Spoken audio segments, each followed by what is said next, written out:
Astaghfirullah. Assalamualaikum warahmatullahi wabarakatuh.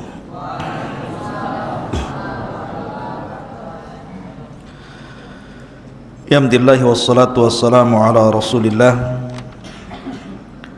wa ala alihi wa sahbihi wa mawalah wa la hawla wa la quwata illa billahi wa ba'du. Alhamdulillah, di malam Jumat ini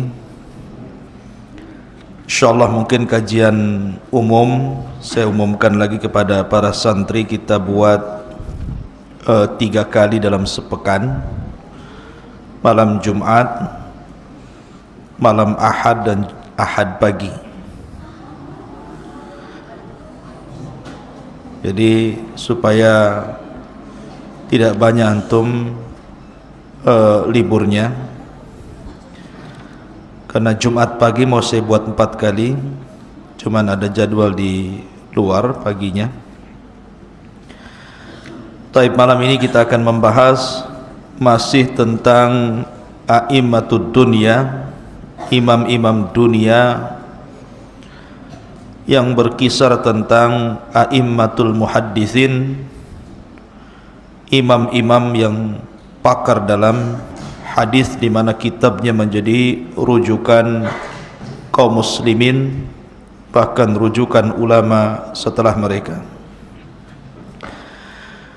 Kalau pada minggu yang lalu kita menjelaskan tentang karya besar Al-Imam Al-Bukhari dan sedikit bercerita tentang karya besar Imam Muslim, maka malam ini kita akan menceritakan tentang kisah Abi Dawud As-Sijistani dan karya besarnya Sunan Abi Dawud. Tolong antum catat setiap faedah, karena biografi ulama yang ingin saya jelaskan ini bukan ulama biasa, tapi karyanya menjadi induk dari induk-induk hadis yang dijadikan rujukan kita semua dalam beragama. Siapa Abi Dawud? Kemudian siapa guru-gurunya? Siapa murid-muridnya? Bagaimana rihlah talabul ilminya? Kemudian apa saja karyanya? Dan juga pujian-pujian para ulama, dan juga wafatnya Abi Dawud As-Sijistani rahimahullahu ta'ala. Abu Dawud namanya adalah Sulaiman ibnu Ash'ath, Sulaiman ibn Ash'ath ibn Ishaq ibn Bashir ibn Shaddad ibn Amr ibn Imran al-Azdi As-Sijistani. Saya ulangi nanti, tenang saja, jangan ribut. Sulaiman ibnu Ash'ath ibnu Ishaq ibni Bashir ibni Shaddad ibni Amrin ibni Imran al-Azdi As-Sijistani.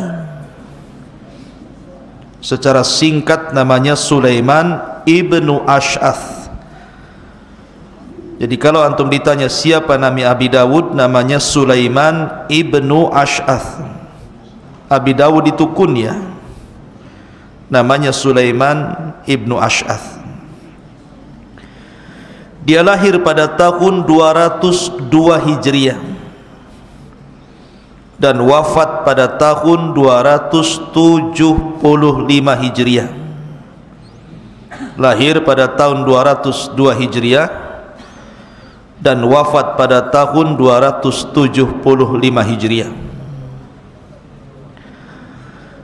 Dan Abi Dawud ini termasuk imam dari imam-imam ahli sunnah wal jamaah, terutama membidangi dalam bab hadis di zamannya. dan dia ahli hadis dari Basrah, pemilik karang atau pemilik karya Sunan Abi Dawud, dan hidup di masa Khalifah Al-Ma'mun.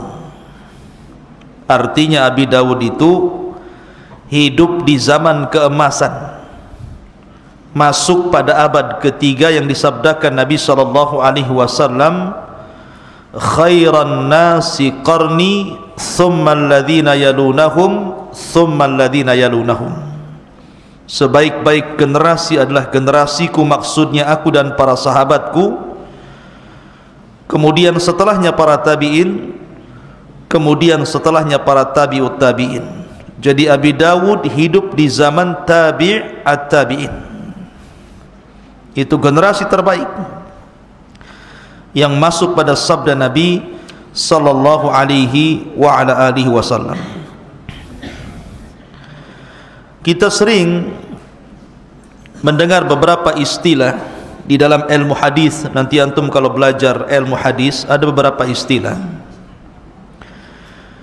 Di antaranya ada istilah akhrajahu arba'ah. Hadis ini dikeluarkan oleh imam 4. Siapa imam 4 di sini maksudnya?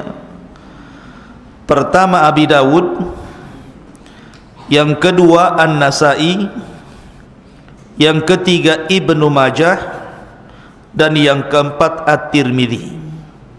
Jadi kalau ada di dalam kitab-kitab setelah menyebutkan hadis Rasul kemudian di ujungnya disebutkan akhrajahu arba'ah, dikeluarkan imam 4, maksudnya yang pertama Abi Dawud, yang kedua Nasai, yang ketiga Ibnu Majah, dan yang keempat Tirmidzi. Kalau seandainya dikatakan akhrajahu sittah, dikeluarkan imam yang 6, maka ditambah 2 dengan Bukhari dan Muslim. Jadi kalau dikatakan hadis ini dikeluarkan oleh imam yang 6, berarti Abi Dawud, Nasai, Ibnu Majah, Tirmidzi ditambah Bukhari Muslim. Jadi akhrajahu sittah namanya. Kalau dikatakan akhrajahu sab'ah, dikeluarkan imam yang 7, berarti ditambah dari Bukhari Muslim dengan Imam Ahmad. Berarti kalau disebutkan dikeluarkan oleh imam 7, yang pertama kali Abi Dawud, Nasai, Ibnu Majah, Tirmidzi, kemudian ditambah Bukhari Muslim, kemudian Imam Ahmad. Kemudian juga ada istilah akhrajahu khamsah, dikeluarkan imam yang 5. Berarti kalau dikeluarkan imam yang 5, berarti hadis itu diriwayatkan oleh Abi Dawud, Nasai, Ibnu Majah, Tirmidzi ditambah Imam Ahmad. Tapi kalau disebutkan akhrajahu thalathah, dikeluarkan 3 imam, berarti dikeluarkan Ibnu Majah, Abi Dawud, Tirmidzi, Nasai. Itu istilah-istilah itu nanti antum kalau baca kitab Bulughul Maram, kitab-kitab hadis, biasanya di ujung-ujung hadis itu seperti itu. Akhrajahu arba'ah, akhrajahu sittah, akhrajahu sab'ah, akhrajahu khamsah, akhrajahu salasah. Seperti itu. Itu antum harus paham istilah-istilah itu, karena itu istilah para talabatul ilmi. Jangan pula ditanya hadis ini dikeluarkan oleh imam yang 4. Siapa? Enggak tahu. Teman ini belajar di mana? Enggak tahu. Lah kita tahu bahwa kalau lihat urutan karya-karya besar para ulama, sebagaimana sudah saya jelaskan, yang paling sahih setelah Al-Quran adalah Bukhari, kemudian Muslim. Nah sekarang siapa urutan ketiganya? Siapa urutan ketiga, keempat, kelimanya itu? Ada yang mengatakan bahwa urutan ketiga setelah Bukhari Muslim itu karyanya Abi Dawud, Sunan Abi Dawud. Kemudian setelah itu Sunan An-Nasai. Kemudian setelah itu Sunan At-Tirmidzi. kemudian setelah itu Sunan Ibni Majah. Itu urutannya seperti itu. Jadi kitab tersahih setelah Al-Quran pertama Bukhari, kemudian Muslim, kemudian Abi Dawud, kemudian An-Nasai, kemudian Tirmidzi, kemudian Ibnu Majah. Begitu urutannya. Dan ini urutan jumhur ulama. Ma'asyiral muslimin yang dimuliakan Allah Subhanahu wa taala. Taib. Kalau bicara tentang siapa Abi Dawud ini, sedikit kita bicara biografinya dulu, baru kita cerita karyanya. Dari 8 ulama hadis, mulai daripada Malik, Ahmad, Muslim, Abi Dawud, Tirmidzi, kemudian yang lainnya, itu 4 di antara mereka asli Arab dan 4 yang lainnya bukan orang Arab. Yang dari Arab, dari imam muhaddisin itu, pertama Imam Malik, itu asli Arab. Kemudian Imam Ahmad, asli Arab. Kemudian Imam Muslim, asli Arab. Kemudian Abi Dawud, asli Arab. Jadi Abi Dawud termasuk orang Arab. Tetapi yang 4 lainnya bukan orang Arab, orang ajam, orang asing. Di antaranya Imam Bukhari, itu dari Bukhara, bukan Arab. Kemudian Imam Tirmidzi dari Turmud, bukan Arab. Kemudian An-Nasai dari Nasa, bukan Arab, termasuk Ibnu Majah. Saya ulangi, 4 dari Arab dan 4 orang asing bukan Arab. Yang dari Arab Imam Malik, Imam Ahmad, Imam Muslim, Abi Dawud. Yang bukan Arab Bukhari, Tirmidzi, Nasai, Ibnu Majah. Catatnya, nanti saya tanya ya. Terlalu cepat saya jelasin dah. Antum yang lambat nulis, bukan terlalu cepat ya. Tapi saya ulangi. Jadi arba'atun minal Arab, maksudnya 4 ulama dari Arab itu, 1 Imam Malik, yang kedua Imam Ahmad, yang ketiga Imam Muslim, yang keempat Abi Dawud. Ini orang Arab.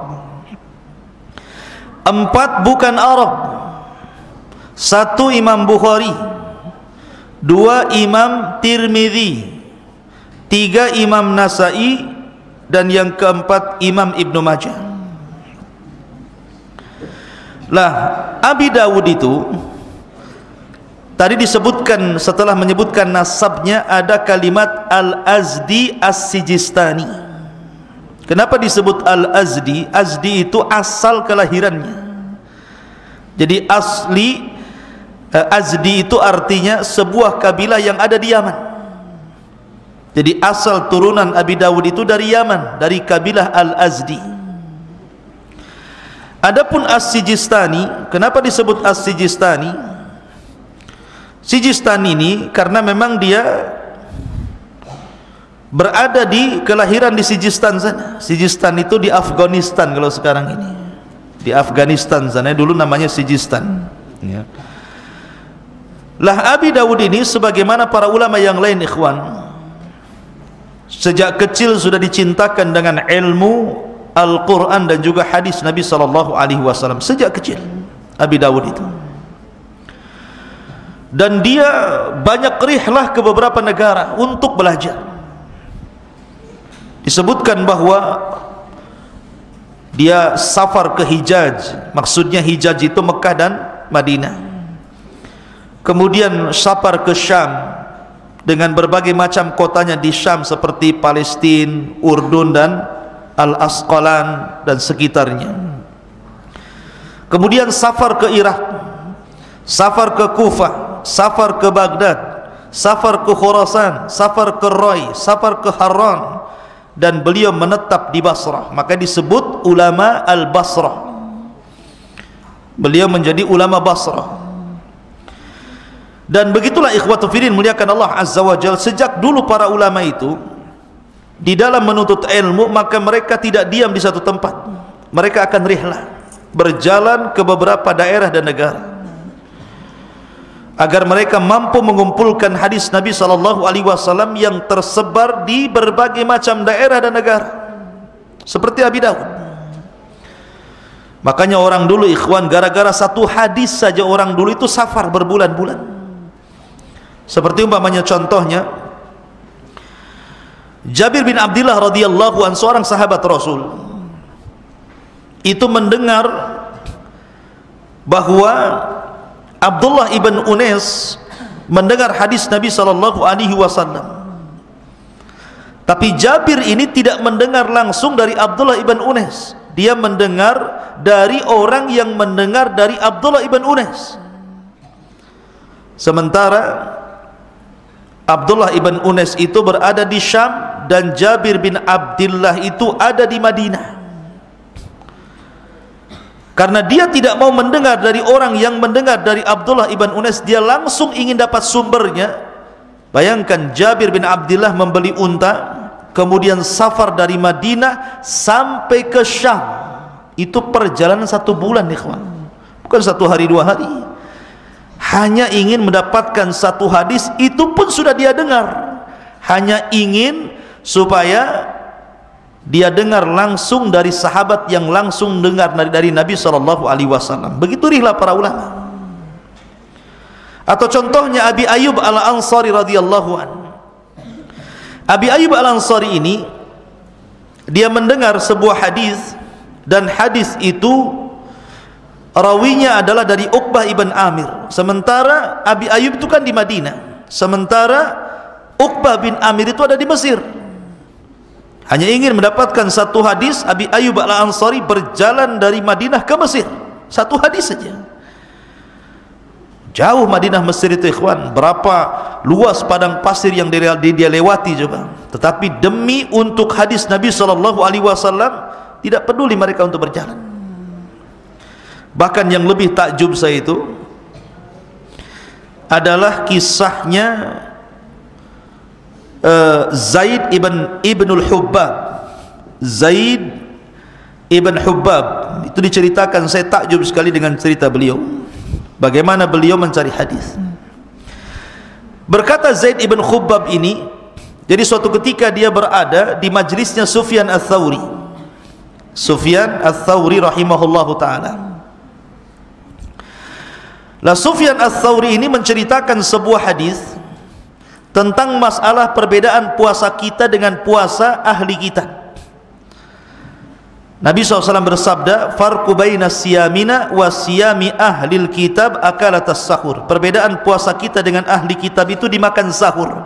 Kalau kita puasa ada sahur, kalau Yahudi dan Nasrani puasa tapi tidak sahur. Itulah perbedaan puasa kita dengan orang-orang kafir itu. Lah, ketika Zaid ibn Khabbab ini di majlis Sufyan ats-Tsauri, Sufyan ats-Tsauri mendengar dari Usamah bin Zaid, dan Usamah bin Zaid mendengar dari Musa ibn Ulayyah, dan Musa ibn Ulayyah mendengar dari bapaknya dari Abi Qais maula Amr, dan maula Amr mendengar dari Amr ibn As radhiyallahu anhu. Kemudian menyebutkan hadis. Ketika dia hendak bangun dari majlisnya Sufyan ini, ada orang yang ada di majelis itu mengatakan bahwa Usamah bin Zaid itu masih hidup di Madinah. Usamah bin Zaid itu masih hidup di Madinah. Sementara Sufyan ini mendengar dari Usamah. Maka Zaid ibn Khabbab mendengar bahwa gurunya Sufyan ats-Tsauri itu masih hidup di Madinah, sementara majelisnya Sufyan itu jauh sekali, ada di Palestina. Bayangkan, Palestina ke Madinah itu kan jauh tuh, Palestina, Irak. Negara Irak dengan Madinah itu jauh, itu beda negara tuh. Ini majelisnya Sufyan ada di Irak nih. Jadi katanya salah seorang yang hadir di majelis Sufyan bahwa Usamah bin Zaid masih hidup di Madinah. Bayangkan, akhirnya kemudian Zaid ibn Khubbab ini berjalan dari Irak ke Madinah hanya ingin memastikan kepada Usamah bin Zaid. Setelah berjumpa dengan Usamah bin Zaid, ya Usamah, apakah engkau mendengar hadis dari Musa ibn Ulayyah dari bapaknya dari Amr dari Abi Qais maula Amr ibn As, dari Amr bin As dari Nabi SAW. Kata Usama bin Zaid, iya saya mendengarnya. Hanya itu saja. Ketika kemudian dia sudah mendengar dari Usama bin Zaid, dia sudah mau balik tuh ke Irak tuh. Tiba-tiba ada orang yang duduk di situ mengatakan, sesungguhnya Musa ibn Ulayyah itu masih hidup, ada di Mesir katanya. Akhirnya dia berangkat dari Madinah ke Mesir, hanya ingin memastikan bahwa Musa ibn Ulayyah ini mendengar dari bapaknya, bapaknya mendengar dari Abi Qais maula Amr mendengar dari Amr bin As mendengar dari Nabi SAW. Berangkatnya ke Mesir. Coba bayangkan. Setelah sampai di Mesir, setelah memastikan bahwa dia mendengar dari dari bapaknya, kemudian dia baru pulang ke Irak. Hanya satu hadis, ikhwan. Ya. Begitulah para ulama hadis. Lah Abi Daud As-Sijistani ini, Sulaiman ibn Ash'as rahimahullahu ta'ala, begitu mereka safar ke negeri-negeri sehingga banyak berguru kepada ulama-ulama besar. Seperti dia berangkat ke Basrah, belajar kepada Sa'id ibn Sulaiman Al-Wasiti, seorang ulama besar, ulama hadis. Kemudian dari Basrah dia pergi ke Kufah. Di Kufah belajar kepada Ahmad ibn Yunus dan ulama-ulama Kufah yang lainnya. Kemudian dari Kufah belajar ke Halab. Halab ini ada ulama namanya Abu Taubah Ar-Rabi ibn Rabi'ah. Kemudian dari Halab berangkat ke Harran, berjumpa dengan Ahmad ibn Abi Shu'aib dan ulama-ulama Harran. Dari Harran kemudian berangkat ke Himsah, berjumpa dengan Haywah ibn Shureh dan guru-guru yang lainnya. Kemudian dari Himsah berangkat ke Damaskus, kemudian berjumpa dengan Safwan ibn Saleh dan ulama-ulama Damaskus yang lainnya. Kemudian berangkat ke Khurasan, di situ berjumpa dengan Ishaq ibn Rahaweh. Kemudian dari Khurasan berangkat ke Baghdad. Di sini dia berjumpa dengan Imam Ahmad dan berguru kepada Imam Ahmad bin Hanbal. Kemudian dari Baghdad ke Balkhi, berjumpa dengan Qutaibah ibn Sa'id. Kemudian dari Balkhi berangkat ke Mesir, berjumpa dengan Ali ibn Madini. Kemudian Ahmad ibn Saleh Al-Ajli berangkat ke Mekah, berangkat ke Madinah. Banyak negara yang dikunjungi oleh Abi Daud As-Sijistani untuk mengumpulkan hadis, ikhwan. Tetapi dari seluruh guru-guru yang beliau datangi dari berbagai macam negeri tadi, yang paling mempengaruhi kehidupannya adalah Imam Ahmad ibnu Hanbal. Catat ya. Jadi yang banyak mempengaruhi ilmunya siapa? Abi Daud As-Sijistani, Sulaiman ibn Ash'as ini siapa? Imam Ahmad ibnu Hanbal, pencetus mazhab Hambali. Itu banyak sekali Abi Daud belajar kepada Imam Ahmad sampai dia mengarang dua kitab yang dua-duanya bicara tentang as'ilah li Imami Ahmad, pertanyaan-pertanyaan kepada Imam Ahmad. Pertama, as'ilatun fil fiqh, pertanyaan-pertanyaan seputar fikih kepada Imam Ahmad, dia tulis kitab khusus. Kemudian yang kedua, as'ilatun fir ruwat, kitab-kitab yang isinya pertanyaan-pertanyaan tentang rawi-rawi hadis, karena Imam Ahmad seorang ulama muhaddisin. Bahkan Imam Ahmad ketika memuliakan Abi Daud As-Sijistani ini, sampai dia meriwayatkan satu hadis dari jalur Abi Daud sendiri. Jadi Imam Ahmad meriwayatkan satu hadis dari Abi Daud, kemudian Imam Ahmad mengatakan, anta syaikhi fi hadzal hadis, kamu guruku dalam hadis ini, katanya. Jadi Abi Daud juga termasuk gurunya Imam Ahmad dalam satu hadis saja. Tapi sampai Imam Ahmad memuliakan mengambil hadis dari Abi Daud, karena Imam Ahmad memuliakan Abi Daud, murid yang sangat cerdas, yang sangat cemerlang dari murid besarnya Imam Ahmad ibn Hanbal rahimahullahu ta'ala. Ma'asyiral muslimin yang dimuliakan Allah Azza wa Jalla, sebagaimana ulama yang lainnya, seperti Imam Bukhari kemarin kita ceritakan ketika dia mengarang kitab Al-Jami' As-Sahih, maka sebelum kitabnya itu diajarkan atau disebarkan, maka dia meminta rekomendasi kepada tiga ulama dulu kan. Pertama Imam Ahmad, yang kedua Ali bin Madini, yang ketiga Yahya bin Ma'in. Lah begitu juga Abi Daud. ketika dia mengarang kitab sunan, sebelum dia kemudian bukukan, dia catat, dia kumpulkan, dia ajarkan, dia sebarkan, maka dia minta pendapat Imam Ahmad dulu. Ini bagaimana ya Imam, kitab saya ini layak tidak? Ya. Kalau layak, maka kemudian diberikan rekomendasi. Begitulah ikhwatu fiddin para ulama dulu, kalau mengarang sesuatu maka akan disuruh cek ulama-ulama yang lebih hebat dibandingkan dia supaya tidak ada kesalahan. Ya. Maka Abi Daud As-Sijistani juga seperti itu. Ma'asyiral muslimin, santri ikhwan dan akhwat yang dimuliakan Allah Azza wa Jalla, ada beberapa kisah yang menarik di zaman Abi Daud As-Sijistani. Kisah yang pertama, jadi Abi Daud ini ikhwan, suatu ketika dia pernah melakukan safar untuk thalabul ilmi. Tadi saya sudah katakan Abi Daud ini suka rihlah, berangkat dari satu negara ke negara berikutnya untuk belajar, bukan berniaga. Jadi suatu ketika Abi Daud ini sedang yarkab safinatan, sedang mengendarai safinah, kapal laut, sampan bahasa kitanya ya. Berjalanlah kemudian sampan ini di sungai tadi. Ketika dia berada di sampan itu, dari kejauhan ada orang yang sedang bersin. Ada orang yang sedang bersin. Kemudian dia mengucapkan alhamdulillah. Dan begitu sunnahnya kalau ada orang bersin, antum bersin, ucapkan alhamdulillah. Maka Abi Daud rahimahullah ta'ala mengatakan kepada yang punya perahu itu, Pak, tolong dekatkan saya ke orang yang bersin itu. Kata yang punya perahu, tidak bisa. Kalau aku harus mendekatkan dirimu kepada orang yang bersin itu, kau tambah dengan 1 dirham, tambah ongkos ya. Akhirnya kemudian kata Abi Daud, baik, saya akan memberikan ongkos tambahan 1 dirham, tapi kau dekatkan aku dengan orang bersin itu. Akhirnya kemudian setelah disepakati 1 dirham, dikasihlah 1 dirham.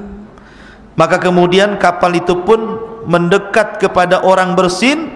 Setelah dekat, Abi Daud mengatakan yarhamukallah. Kemudian setelah itu dia ngomong kepada yang punya perahu, ayo kita berangkat lagi. Jadi bayar 1 dirham itu untuk mendekati orang bersin hanya untuk menjawab yarhamukallah. Maka antum jangan bakhil untuk mengucapkan, ini Abu Daud keluar uang nih menjawab yarhamukallah. Antum yang bersin bersepak di sekitar antum diam saja. Yang bersinnya pun tidak mengucapkan alhamdulillah ya. Malah dimarahi, kau bersin dekat aku pula katanya ya. Jauh-jauh sana, virusmu nanti datang ke sini katanya. Ingatkan, kalau ada orang yang bersin, akhi, ucapkan alhamdulillah. Kalau dia mengucap alhamdulillah, antum mengatakan yarhamukallah, senang saling doa-doakan. Lah setelah kemudian Abi Daud menjawab yarhamukallah, kemudian berangkat dengan safinah, dengan sampan tadi menuju tujuannya. Maka ketika malam hari gelap gulita, orang pun tertidur semua, termasuk Abi Daud tertidur dalam kapal itu. Tiba-tiba kemudian ada suara yang didengar oleh orang-orang yang ada di kapal itu. Tas suara ini dari mana? Dan mengatakan, ya ahlas safinati, inna Aba Dawud ishtaral jannata minallahi bidirhamin. Wahai orang-orang yang ada di kapal, sesungguhnya Abi Dawud telah membeli sorga dengan 1 dirham. Kaget orang-orang, ini suara dari mana ini? Kan gitu ya. Subhanallah, itu diantara biografi Abi Daud.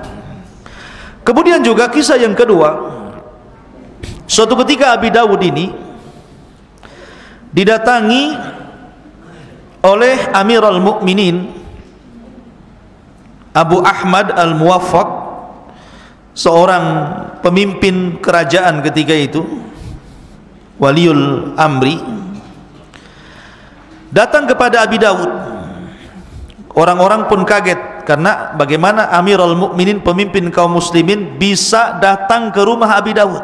Lihat, dulu ulama itu dihargai oleh pemerintah ya, pemerintah datang kepada rumah ulama, datang ke rumah Abi Dawud pada waktu malam hari yang tidak semua orang datang gitu kan. Tiba-tiba rumahnya Abi Dawud diketuk. Ketika ditanya, "Man, siapa kamu?" Kemudian dia mengatakan, "Saya Amirul Mukminin Abu Ahmad Al-Muwaffaq." Dibukalah kemudian pintu itu. Kaget Abi Dawud, karena yang datang adalah pemimpin pemerintah. Akhirnya kemudian kata Abi Dawud, "Ada apa kau malam-malam kemari wahai Amirul Mukminin?" Maka kemudian dia mengatakan begini, "Wahai Abu Dawud, aku ingin bicara empat mata dengan kamu." Maka kata Abi Dawud, "Silakan masuk." Setelah masuk kemudian kata Amirul Mukminin kepada Abi Dawud, "Ya Abu Dawud, engkau adalah ulama-ulama satu-satunya yang masih hidup di zaman ini, yang paling banyak pengetahuan agama dan pengetahuan tentang funun-funun agama yang lainnya. Saya ingin meminta 3 perkara kepada anda." Kata Abi Dawud, "Silahkan." Maka kemudian khalifah mengatakan, yang pertama, "Wahai Abi Dawud, tantakilu ilal Basrah fatattakhiduha watana liyurahila ilaika talabatul ilmi." Tolonglah Abi Dawud, kamu jangan hidup di sini, ikut saya ke Basrah, ke ibu kota. Menetaplah kau di ibu kota Basrah. Aku akan sediakan tempat tinggal di sana, biar para talabatul ilmi dari penjuru-penjuru negeri itu datang ke Basrah untuk belajar kepadamu. Ini satu permintaan khalifah. Kemudian yang kedua, kata khalifah kepada Abi Dawud, yang kedua, "Wa tarwi li auladi as-sunan." Tolong berikan waktumu agar kau bisa mengajarkan sunan yang kau karya itu, wahai Abi Dawud, kau bacakan kepada anak-anakku. Subhanallah, anak khalifah ingin diajari Abi Dawud.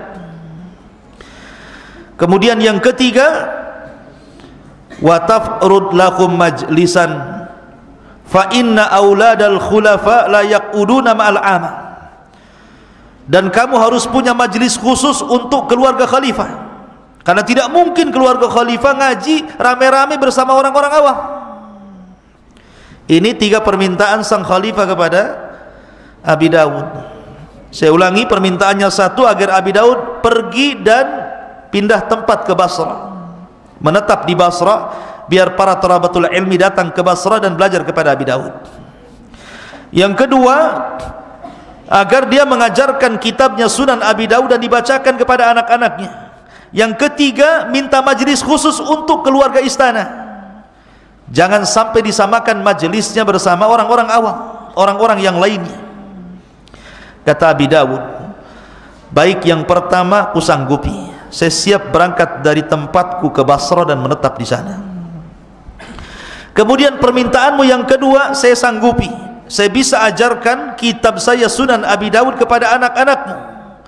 Adapun yang ketiga, aku tidak bisa. Kalau engkau meminta untuk meminta majlis khusus kerajaan dan tidak melibatkan orang ramai, saya tidak bisa. Karena ilmu itu," kata beliau, "li'annan nasa fil ilmi sawa," kata Imam Abi Dawud. Karena manusia dalam ilmu itu sama. Mau anda pejabat, mau anda bukan pejabat, mau anda orang biasa, mau anda orang luar biasa, mau anda pemimpin, mau anda rakyat, dalam ilmu semua sama. Kalau kau ingin bermajlis, bergabunglah dengan yang lainnya. Kata sang khalifah, "Bagaimana mungkin kita bercampur dengan mereka?"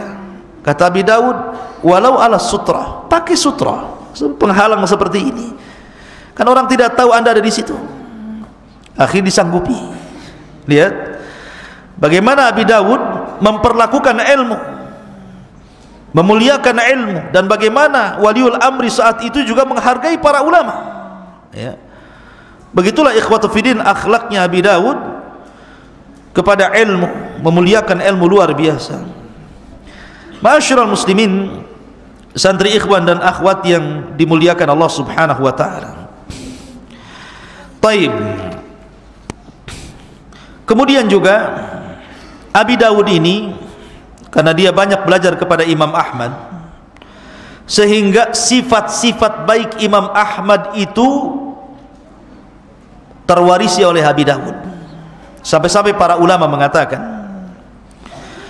Aisyah radhiyallahu anha mengatakan, maka li ashabi Rasulillah sallallahu alaihi wasallam ashbaha bi Rasulillah sallallahu alaihi wasallam samtan wa dallan wa hadiyan min Abdullah bin Mas'ud. Kata Aisyah radhiyallahu anha, tidak ada satupun dari sahabat-sahabat Rasul yang paling mirip dengan Nabi sallallahu alaihi wasallam, baik sikapnya, baik kerendah diriannya, baik hadian ketika mengambil petunjuknya, melebihi Abdullah bin Mas'ud radhiyallahu anhu, orang yang paling mirip dengan Nabi sallallahu alaihi wasallam. Kemudian kata para ulama, setelahnya ketika Aisyah mengatakan begitu, tidak ada orang yang paling mirip dengan Rasul dari segi samtan, wadallan, wahadian, sikapnya, kemudian cara hidupnya, kerendah diriannya, melebihi Abdullah bin Mas'ud, kata para ulama. Dan Alqamah juga sama, sangat mirip dengan Abdullah bin Mas'ud dalam sikap, kerendah dirian, dan juga dalam mengamalkan petunjuk. Kemudian kata para ulama, dan Ibrahim An-Nakhai sangat mirip dengan Alqamah, dan juga Mansur sangat mirip dengan Sufyan. Sufyan sangat mirip dengan Ibrahim An-Nakhai. Kemudian Mansur sangat mirip dengan Sufyan Ats-Tsauri. Kemudian Waqi sangat mirip dengan Mansur. Kemudian Ahmad sangat mirip dengan kemudian Waqi sangat mirip dengan Mansur, dan Ahmad sangat mirip dengan Waqi, dan Abi Dawud sangat mirip dengan Ahmad. Saya ulangi ya biar antum paham. Abdullah bin Mas'ud itu akhlaknya mirip dengan Rasul, sementara Alqamah akhlaknya mirip dengan Abdullah bin Mas'ud. Kemudian Ibrahim An-Nakhai sangat mirip akhlaknya dengan Alqamah. Kemudian Sufyan Ats-Tsauri sangat mirip akhlaknya dengan Ibrahim An-Nakhai. Kemudian Mansur sangat mirip dengan Sufyan Ats-Tsauri dalam akhlaknya. Kemudian mungkin antum bingung ya, kita urut dari bawah saja lah. Kita urut dari bawah. Pertama, Abi Dawud sangat mirip dengan Ahmad. Tulis saja antum, Abi Dawud dalam akhlaknya sangat mirip dengan Ahmad, biar nggak bingung. Dan Imam Ahmad ini akhlaknya sangat mirip dengan Imam Waqi, gurunya. Dan Imam Waqi ini akhlaknya sangat mirip dengan Mansur. Dan Mansur ini akhlaknya sangat mirip dengan Sufyan Ats-Tsauri. Dan Sufyan Ats-Tsauri sangat mirip akhlaknya dengan Ibrahim An-Nakhai. Dan Ibrahim An-Nakhai sangat mirip akhlaknya dengan Alqamah. Dan Alqamah sangat mirip akhlaknya dengan Abdullah bin Mas'ud. Dan Abdullah bin Mas'ud sangat mirip akhlaknya dengan Rasulullah. Nah, begitu mungkin enak menjelaskannya. Kalau dari atas dulu bingung ya, kalau dari bawah enak ya. Enak pun masih tidak bisa nyata tentu ya. Kecepatan Ustaz. Saya ulangi, saya ulang-ulang. Imam Abi Dawud itu mirip akhlaknya dengan Imam Ahmad, dan Imam Ahmad mirip akhlaknya dengan Imam Waqi. Imam Waqi mirip akhlaknya dengan Al-Mansur. Al-Mansur mirip akhlaknya dengan Sufyan Ats-Tsauri. Sufyan Ats-Tsauri mirip akhlaknya dengan Ibrahim An-Nakhai. Ibrahim An-Nakhai sangat mirip akhlaknya dengan Alqamah. Dan Alqamah sangat mirip akhlaknya dengan Abdullah ibn Mas'ud. Dan Abdullah ibn Mas'ud sangat mirip akhlaknya dengan Nabi SAW. Luar biasa. Jadi begitulah ulama mengatakan. Nanti yang ketinggalan catatan tanya kawannya. Kalau kawannya ketinggalan catatan, tanya juga kawannya. Kalau semua ketinggalan catatan, nggak dapat ampau antum. Berarti salah jawabannya. Ya. Ma'asyiral muslimin yang dimuliakan Allah Azza wa Jalla. Ya. Begitulah pujian para ulama tentang Abi Dawud As-Sijistani Sulaiman Ibn Ash'ath rahimahullahu ta'ala. Taib, kita lihat bagaimana pujian para ulama tentang beliau Abi Dawud As-Sijistani. Ma'asyiral muslimin yang dimuliakan Allah Azza wa Jalla, berkata para ulama tentang sosok Abi Dawud As-Sijistani. Contoh saja Ibnu Hibban. Apa kata Imam Ibnu Hibban ketika beliau memuji Abi Dawud As-Sijistani? Kata Imam Ibnu Hibban, ahadu a'immatid dunya fiqhan wa ilman wa nusukan wa wara'an wa itqanan, jama'a wa sannafa wa dabba anis sunani. Ibnu Hibban itu mengatakan tentang Abi Dawud, Abi Dawudlah salah satu ulama dunia, baik secara fikih, secara ilmu, pengorbanan, wara, kekuatan hafalan, mengumpulkan hadis, mengarang dan membela sunnah Nabi SAW. Kemudian juga dikatakan Muhammad ibn Mikhlad, lamma sannafa Abu Dawud as-sunana wa qara'ahu 'alan nas sara kitabahu li ahli al-hadis kal mushaf yattabi'una wa aqarra lahu ahlu zamanihi bil hifdi fi. Katanya Muhammad ibn Mikhlad ini, tatkala Abi Dawud mengarang kitab Sunan Abi Dawud itu, dan manusia banyak membaca kitabnya, maka jadilah kitabnya Abi Dawud ini di kalangan ahli hadis sama dengan mushaf. Banyak orang yang membaca, banyak orang yang mengikutinya, dan ulama di zamannya memberikan rekomendasi akan kekuatan hafalan daripada pengarang Sunan ini, Abi Dawud As-Sijistani. Kemudian juga dikatakan oleh Ibnul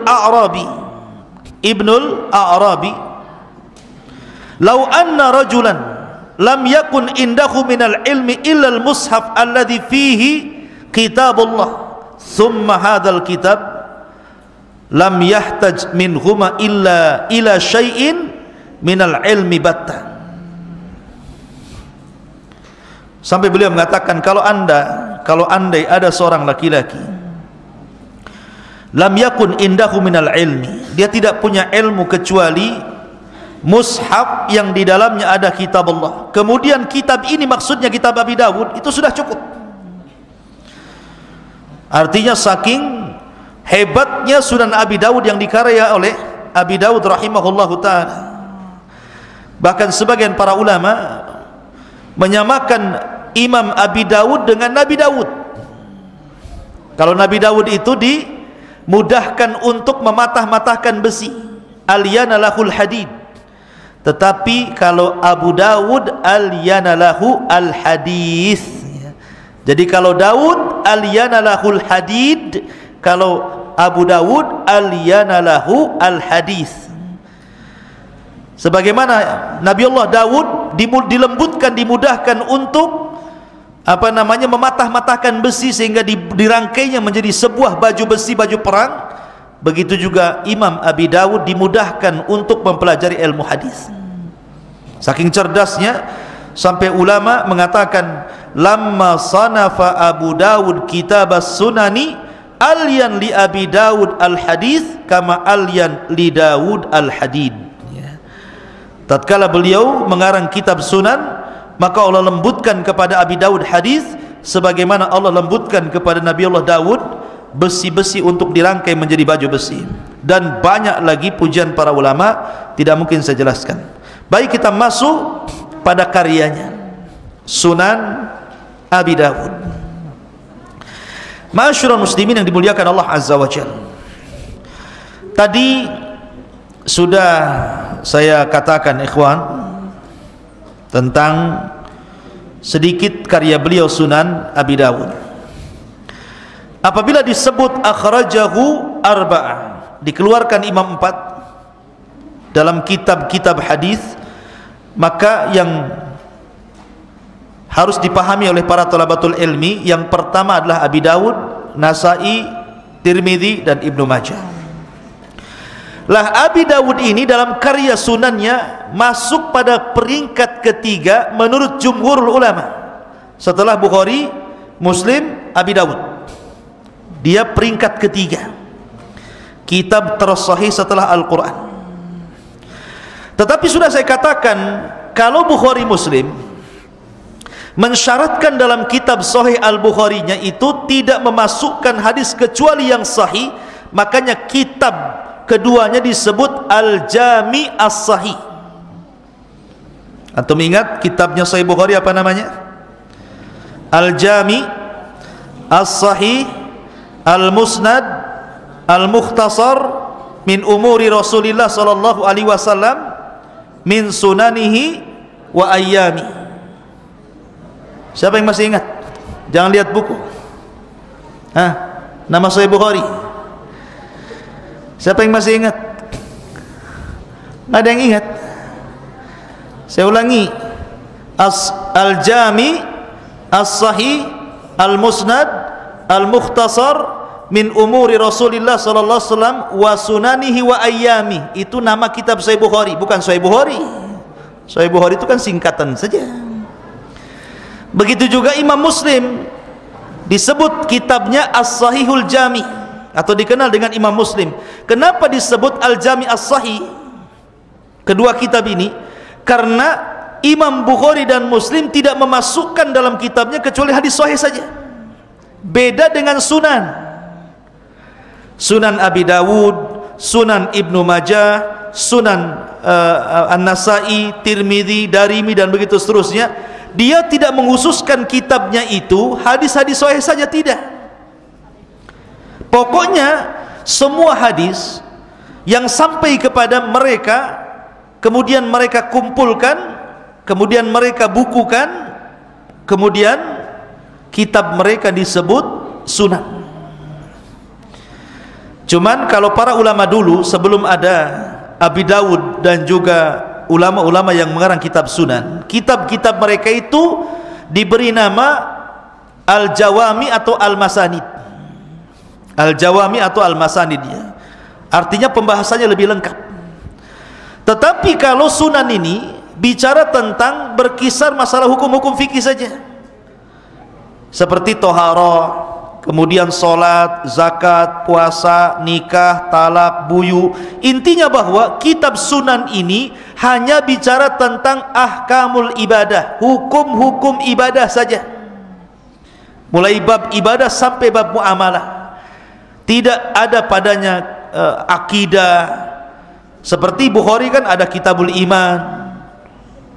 Ini tidak, ini khusus fikih saja. Dan yang pertama kali mengarang kitab sunan adalah Abi Dawud. Jadi kalau antum ditanya siapa yang pertama kali mengarang kitab sunan, maka jawabannya Abi Dawud. Dialah yang pertama kali mengarang kitab sunan sebelum yang lainnya. Baru diikuti ulama-ulama yang lainnya, ya, baru kemudian muncul Sunan Nasai, Sunan Tirmidzi, Sunan Ibnu Majah, Sunan Darimi. Tetapi yang pertama kali mengarang kitab sunan adalah Abi Dawud, sebagaimana yang pertama kali mengumpulkan hadis-hadis sahih dalam satu buku adalah Imam Bukhari. Itulah keunggulannya Imam Abi Dawud rahimahullahu ta'ala. Dialah yang pertama kali mengarang kitab sunan, yang kemudian kitabnya kita beri nama atau para ulama beri nama dengan Sunan Abi Dawud. Taib, ma'asyiral muslimin yang dimuliakan Allah Azza wa Jalla, para santri, ikhwan dan akhwat. Adapun jumlah, ini penting nih, jumlah hadis yang dicantumkan dalam Sunan Abi Dawud itu sebanyak 5.274 hadis. 5.274 hadis. Padahal Abi Dawud itu menghafal hadis itu 500.000 hadis, ya. Jadi Abi Dawud itu hafalannya Itu luar biasa. Beliau menghafal hadis itu sampai 500.000 hadis di kepalanya. Kemudian disaring oleh beliau hadis itu dari 500.000 menjadi 5.274 hadis-hadis pilihannya yang kemudian tertera dalam Sunan Abi Dawud. Subhanallah ya. Tetapi tentu ketika disebutkan 500.000 hadis, maksudnya bukan matannya, tetapi jalan-jalannya. Terkadang satu matan hadis, satu redaksi hadis itu jalannya banyak. Contoh nih, Imam Daruqutni rahimahullahu taala, suatu ketika ada orang datang ngasih hadiah. Jadi Imam Daruqutni seorang ulama hadis, ada orang datang ngasih hadiah. Ya Imam, saya kasih hadiah kamu. Kemudian karena dia sudah ngasih hadiah kepada Imam Daruqutni, Imam Daruqutni ini membacakan satu hadis tentang keutamaan hadiah dengan 17 jalur. Kata Nabi SAW, tahadu tahabu. Kalau kalian ingin saling mencintai, maka sebarlah hadiah di antara kalian. Lah, satu redaksi hadis ini disebutkan dari 17 jalan oleh Imam Daruqutni. Berarti 17 hadis, tetapi matanya satu. Lah, boleh jadi Imam Abi Dawud rahimahullahu ta'ala ketika beliau menghafal hadis sampai 500.000 hadis itu maksudnya dari berbagai macam jalur, tetapi yang sudah dibersihkan oleh beliau hanya 5.274, dan itu dicantumkan dalam kitab Sunan Abi Dawud. Ingat ya, ma'asyiral muslimin yang dimuliakan Allah Azza wa Jalla. Lah, Sunan Abi Dawud ini disebutkan oleh para ulama memiliki syarat sama dengan Bukhari Muslim kan. Kalau Bukhari Muslim kemarin syarat ketika memasukkan hadis itu ke dalam kitabnya, kecuali yang sahih, pertama perbedaan Bukhari Muslim itu satu, kalau Imam Bukhari harus bukan hanya sezaman tetapi berjumpa kan gitu ya. Kalau Imam Muslim yang penting sezaman tetapi memungkinkan berjumpa. Lah, Imam Abi Dawud punya syarat juga ketika memasukkan hadis ke dalam sahihnya itu. Apa syaratnya? Kata ulama nih, kata ulama mengambil perkataan Abi Dawud. Berkata Abi Dawud, di antara syaratnya adalah dzakartu fihi sahih wa ma yushbiguhu wa ma yuqarinuhu wa ma kana fihi wahnun syadidun bayyantuhu wa man lam adkur fihi syai'an fahuwa salih wa ba'duha asahhu min ba'din. Ini syarat Abi Dawud memasukkan hadis ke dalam Sunan Abi Dawud. Kata beliau, ketika aku menyebutkan hadis dan kucantumkan dalam Sunan Abi Dawud ini, kata beliau, aku mencantumkan hadis-hadis sahih dalam kitabku atau yang mirip dengan hadis sahih, maksudnya hasan, atau yang mendekatinya, maksudnya hasan li ghairihi. Dan apa-apa yang terdapat hadis yang sangat lemah, maka aku akan jelaskan hadis ini lemah. Tetapi kalau seandainya aku tidak menyebutkan hadis ini, maka hadis ini dianggap baik. Ada yang mengatakan dianggap baik itu dianggap hasan, sebagaimana yang dikatakan Imam Nawawi dan juga Ibnu Hajar, dan sebagiannya lebih sahih dibandingkan sebagian yang lainnya. Itu syarat Abi Dawud ketika memasukkan hadis dalam kitab sunannya. Jadi Abi Dawud itu ketika mengarang kitab sunan, tidak semua hadis sahih dicantumkan di situ, tidak. Lain dengan Bukhari Muslim. Jadi ada juga yang sahih, ada yang hasan, ada yang lemah, ada yang lemah sekali.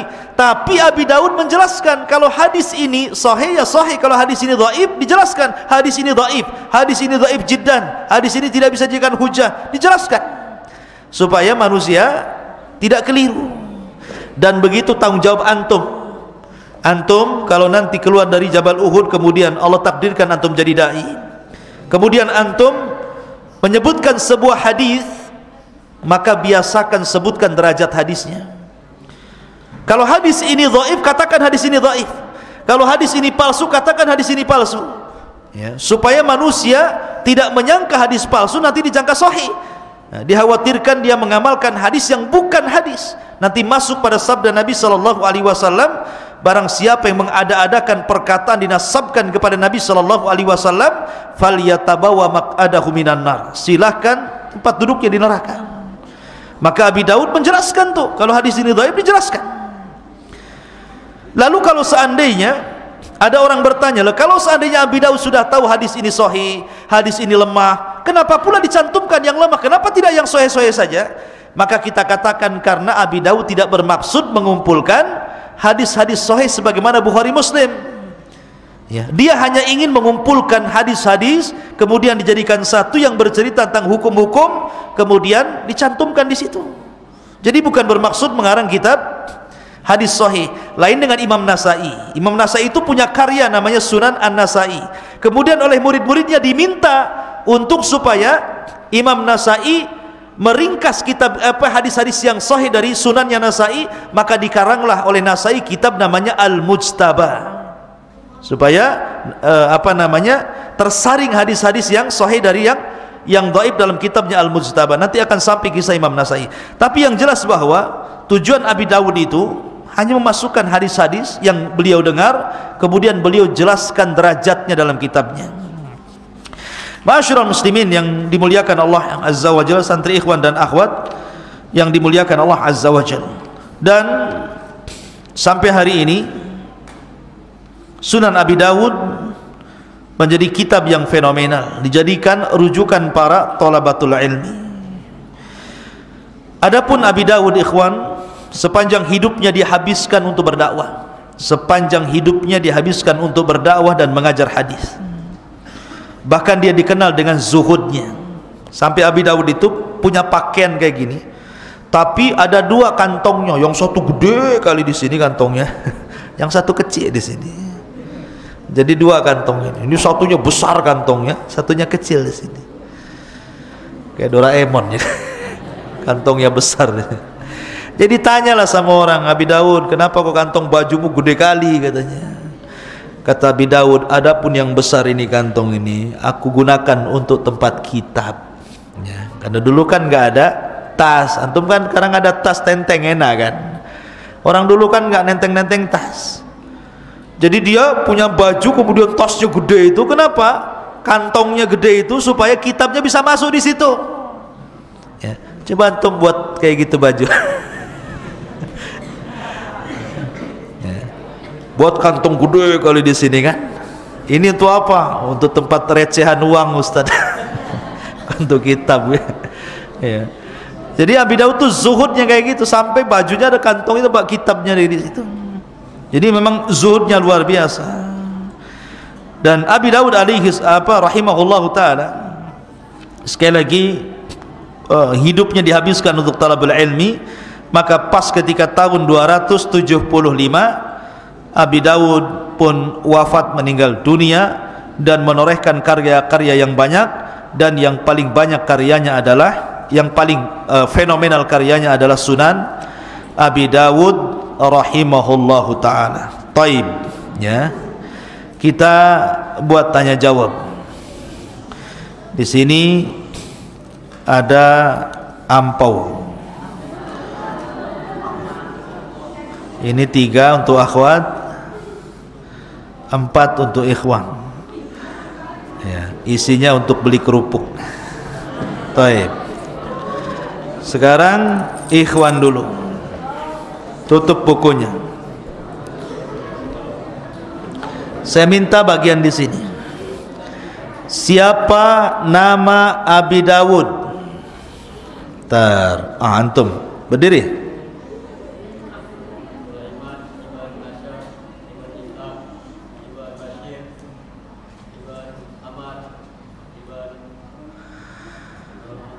Sudah cukup. Sulaiman ibn Ash'ath rahimahullah ta'ala. Ahsan, jazakallahu khairan. Ambil nih.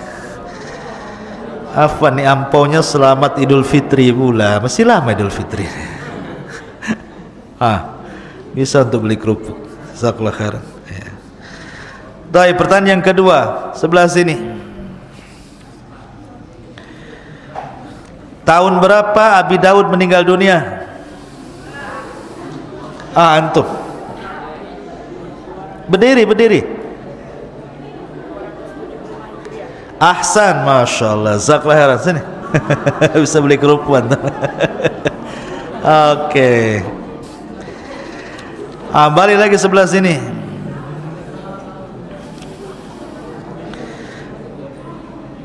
Pada abad keberapa dan pada zaman khalifah siapa Abi Dawud hidup? Wah, langsung berdiri. Ayo.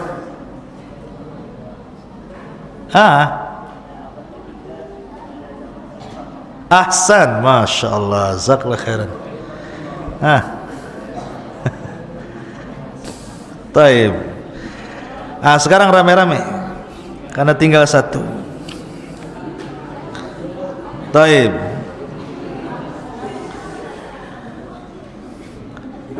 Apabila ulama mengatakan akhrajahu sab'ah, hadis ini dikeluarkan oleh imam 7. Siapa yang dimaksud 7? Saya cari yang paling semangat.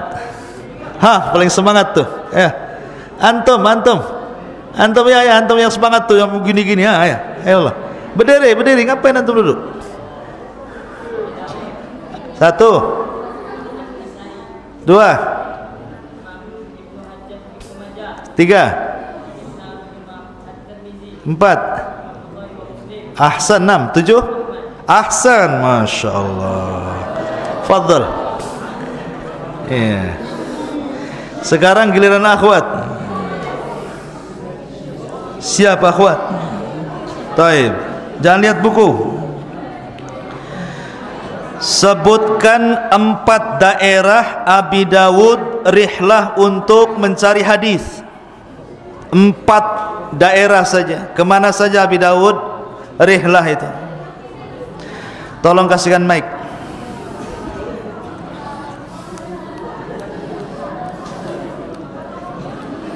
Silakan.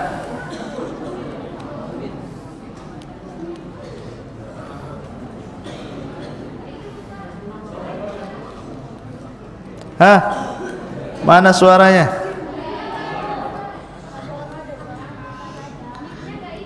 Mic-nya nggak hidup. Ya sudah, teriak saja, yang lain diam. Ayo, 1 orang. Insya Allah dengar dari sini.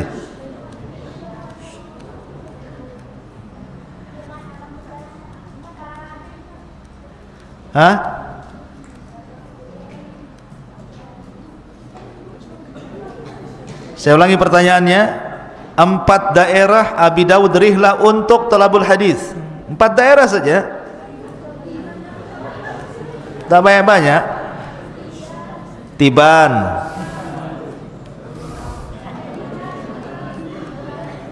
Ketiban juga dia, nggak adalah Ketiban tuh. Irak, terus Kufah, terus Baghdad. Ahsan, Basra, ahsanti. Akas ini hadiahnya, Lip. Jangan dari atas nanti rebutan. Yang bayar, yang jemput tadi. Pertanyaan yang kedua untuk akhwat. Apabila ada hadis kemudian dikatakan akhrajahu salasah, hadis ini dikeluarkan oleh imam 3, maksudnya imam 3 itu siapa?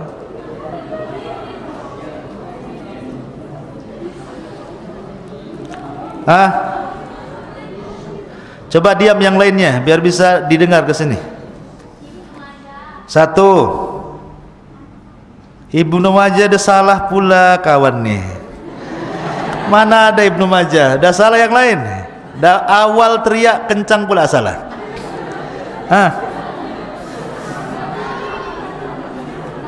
Yang lain. Yang dikeluarkan 3 imam.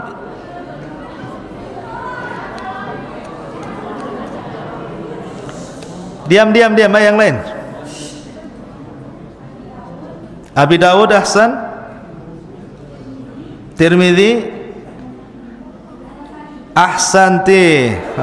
Betul, Abi Dawud, Tirmidzi dan juga An-Nasa'i.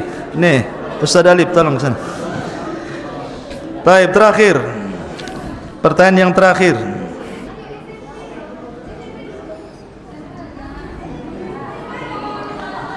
Berapa jumlah hadis yang terdapat dalam Sunan Abi Dawud?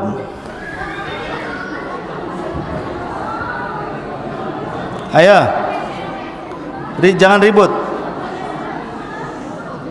Berapa jumlah hadis yang tercantum dalam Sunan Abi Dawud? Ayo.